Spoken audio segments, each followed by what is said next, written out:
મગજમાં રાખવા જેવી એક આપણા બાળકને કેવા સંસ્કાર દેવા. એક છોકરો પાણા મારે એટલે સાધુએ પ્રશ્ન કર્યો કે આ દીકરો કેનો? એટલે છોકરા દોડાયા બહુ હોય. અહીંયા કોઈ નથી, આંગણમાં અમુક અમુક હોય. છોકરા દોડાયા બહુ કે બાપુ ફલાણા ભાઈનો દીકરો છે. મોર છોકરાને વાહે સાધુ કે મારે પેલા એના દાદીમાને જોવા છે, દાદીમાના સંસ્કાર કેવા છે મને ખબર પડે તો જ એના દીકરાનો દીકરો પાણા મારે.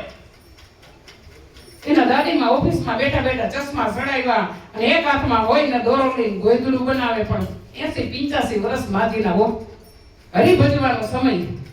પણ માજી શું કહેતા હતા? એ હરિભજવાનું યારે તો ગળ્યું, હરિભજવાનું યારે તો ગળ્યું, ફરી ફરી નહીં આવે રે આ જીવનમાં, ફરી ફરી નહીં આવે આ જીવનમાં, યા અવસરમાં, યા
हिंदी पिक्चर નું ગીત ગાય. એ મેરે આંગણે મે ઓલા સાધુએ માજીને સીતારામ નો કર્યા. 80 વર્ષની ડોસી હિન્દી પિક્ચર નું ગીત ગાય તો એનો દીકરાનો દીકરો પાણા મારે. એની મમ્મી ક્યાં? ઈ કે રસોડામાં. સાધુએ રસોડામાં ડોકું તાણ્યું તા મમ્મી 5 સવા લઈ ડબો ઢસ કરે કે આનો દીકરો પાણા મારે. કીધા પેલા સમજી જાવ ને મને બહુ મજા આવે. એના પપ્પા ક્યાં? ઈ કે બાપુ ઈ હાંગણા બસ સ્ટેન્ડમાં હોય.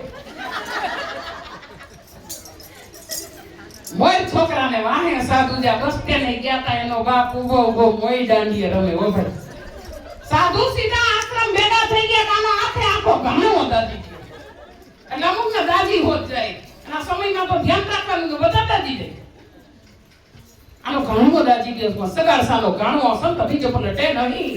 ભલે જુગ જાય અનંત ઉચ્ચ નીચે કરે અવતરે પણ આખર તો સંતનો સંત. અરે માં ખોડામાં સેલૈયો ઉંગ્યો ને એક ગાને 2 કટકા માથું ઉતારી સિક્કામાં ચડાવી દીધું અને ધડમાં એ ખાંડણિયામાં નાખ્યું. આંખો બંધ કરીને દિલખાનું દ્રશ્ય જોજો તેની કેવું હોય છે. અને ઓલા સમુદ્રમાંથી નીકળ્યા કોડા હતા ને એ બધાય ફરતી દિવાલે ચોંટ્યા હતા. સમુદ્રમાંથી નીકળેલા કોડા વાતું કરે શરમ જેવો સાટો છે. એક જ દીકરો છે ના સાધુડા હાટું થઈ ભક્તિનો દીકરો થઈ ગયો છે કાપી નાખ્યો. ધડની રસોઈ બનાવી સંગાવતીએ કીધું મહારાજ જમી ગયો. કે તમે બે માણસ સુવાર થયા બહુ હારું હારું શીખે સડાવી દીધું ને મળમૂતર ના ખાંડીને મને ખવડાવો છો. મને મારા ઠેકાણે મેલો. તમારામાં જમાડવાની ટેવ છે જ નહીં. સંગાવતી ઊભી થઈ બાપુ માથાનો હું મોહ રાખવો લાવો એની પણ રસોઈ બનાવી દઉં. સંગાવતી ઊભી થઈ ખાંડણિયામાં માથું નાખ્યું તા વળી બાવો ઊભો થયો. પીલું ના પાડતા પાડતા રસોઈ બનાવો તો મને ન પસે. આખુમાં આંજે આંજો કપાળે તીગડી ચોડો અને તમારા દીકરાના લગ્નમાં તૈયાર થયા હોય ને એવા તૈયાર થાવ. અને એક ધરતી માથે હાલેલું રજૂ કરો. જગતમાં 2 નારી એવી થઈ ગઈ જેના હલેડા આપણા બાળકને ગાય એટલે એના વાઇબ્રેશન આવે આવે ને આવે છે. પણ અટાણની બાઈ કેવા હાલેડા ગાય? ઉલ્લુ એ હુંજે તાર પર બાગડો આવ્યો. બાપ તો બાગડો થાવ જ થાય, પણ મોટો થાય એટલે પારણિયામાં હું તો હોય નીચ બાગડો થાય. કારણ કે માના સંસ્કાર એવા. છત્રપતિ શિવાજીની માં શિવાજીને કીધું, હું કીધું? એ દઈને દઈને કુખજી જા બાયની જ્યાં શિવાજી જન્મ હતો, તલવાર કેરી ધાર માં જેને હિન્દુ ધર્મ રાખ્યો હતો. પડકાર દેતી પુત્રને એ શિવા મરજે રણ મેદાનમાં, અમ દેશની આર્ય રમણી અમર સે ઇતિહાસમાં. રઘુકુળ ભૂષણ રામને એકાદી તનું મૂરત હતું, પિતાની આજ્ઞા પાળવા રામ વિકટ વનમાં જઈ વસે. એ છોડીને સગળા સુખે સીતા હતા સહેવાસમાં. અટાણે દીકરીની સગાઈ કરે પેલા ખેરા કરે, જમીન છે એ કે આ 25 વીઘા હે તો કામ નહીં કરે. દશરથ રાજાને એટલી સંપત્તિ હતી કે સીતાજી ઊભા થાય ને એટલે વાહે 10 દાસી આવે. હોનાની હાથી હતું, એને હોનાનું હાથી હતું. તો સીતાએ એકવાર નો કીધું કે મારા રામ વનમાં જાય તો હું નહીં આવું. છોડીને સગળા સુખે સીતા હતા સહેવાસમાં, અમ દેશની આર્ય રમણી અમર સે ઇતિહાસમાં.